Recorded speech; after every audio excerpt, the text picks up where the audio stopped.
சுரபி கௌதம்ங்கிற ஒரு IAS officer இருக்காங்க. அவங்க ஒரு ஸ்டேஜ்ல பேசுறப்ப சொல்றாங்க, இப்ப இருக்கிற பசங்களாம் வந்து 21 வயசுல இருந்தே வந்து யூபிஎஸ்சி எக்ஸாமுக்கு வந்து தயாராக ஆரம்பிச்சிடுறாங்க. அது மட்டும் இல்லாம என்னோட லைஃப்ல நான் எவ்வளவோ எக்ஸாம் எழுதிருக்கேன். அதாவது இந்தியாவோட ரொம்பவே டாப் எக்ஸாமான இந்த கேட், யூபிஎஸ்சி, அது மட்டும் இல்லாம பார்க், சைல், இஸ்ரோ, இந்த மாதிரி எத்தனையோ எக்ஸாம் எழுதிருக்கேன். ஆனா இது எல்லாத்துலயுமே காமனான ஒரு விஷயம் இருக்கு. அதாவது இந்த எல்லா எக்ஸாமே நான் கிளியர் பண்ணிட்டேன் அப்படின்னு சொல்லியிருக்காங்க.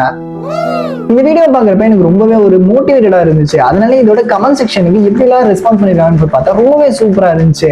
ஆனா இது இந்த எல்லா கமெண்ட்டை விட எனக்கு ஒரு கமெண்ட் தான் ரொம்பவே ஒரு மாதிரி இருந்துச்சு. அதாவது இந்த கமெண்ட்டுக்காக ஒரு வீடியோ பண்ணணுன்றதுக்காக தான் இந்த வீடியோ.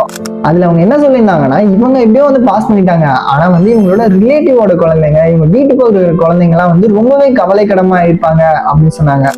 இதை கேட்கறப்பதான் எனக்கு ஒரு விஷயம் புரிஞ்சிச்சு. அதாவது நம்ம நார்மலாவே இந்த கம்பாரிசன் இருக்கும். அதுவும் இந்த மாதிரி யாராவது ஒருத்தவங்க ஒரு விஷயம் பண்ணிட்டா கம்பாரிசன் வந்து ரொம்பவே அதிகமாயிடும்.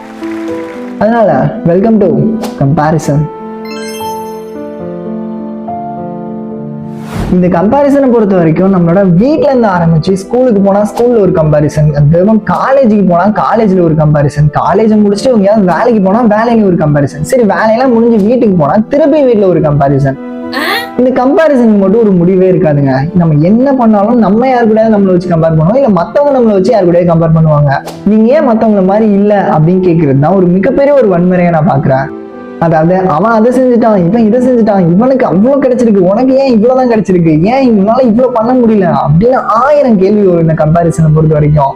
அதாவது இந்த கம்பாரிசன் வந்து ஒரு சின்ன சின்ன விஷயம் இருக்கு, ஒரு நல்ல கம்பாரிசன் கூட இருக்கு. அதாவது உங்களோட திறமையை வளர்க்கணும்னு நினைச்சு நீங்க கம்பேர் பண்ணீங்கன்னா அது ரொம்பவே நல்ல விஷயம், ஒரு நல்ல கம்பாரிசனா இருக்கும். அதாவது ஏதாவது ஒரு இடத்துல உங்களை அவமானப்படுத்தி வெளியே அனுப்புறப்ப, ஒருத்தவங்க உங்களோட பெஸ்ட்ன்னு சொல்றப்ப அந்த இடத்துல வந்து இவனோட நான் பெஸ்டா இருப்பேன் அப்படின்னு சொல்லி ஒரு ஈகோவே இல்லாம நீங்க வந்து அது கம்பேர் பண்ணலாம். அது ஒரு நல்ல கம்பாரிசன். கெட்ட கம்பாரிசனை நான் பாக்குறது என்னன்னா, சின்ன வயசுல இருந்தே வந்து எல்லாருக்கும் இந்த மார்க்கை வச்சு அவனை வந்து கம்பேர் பண்றது.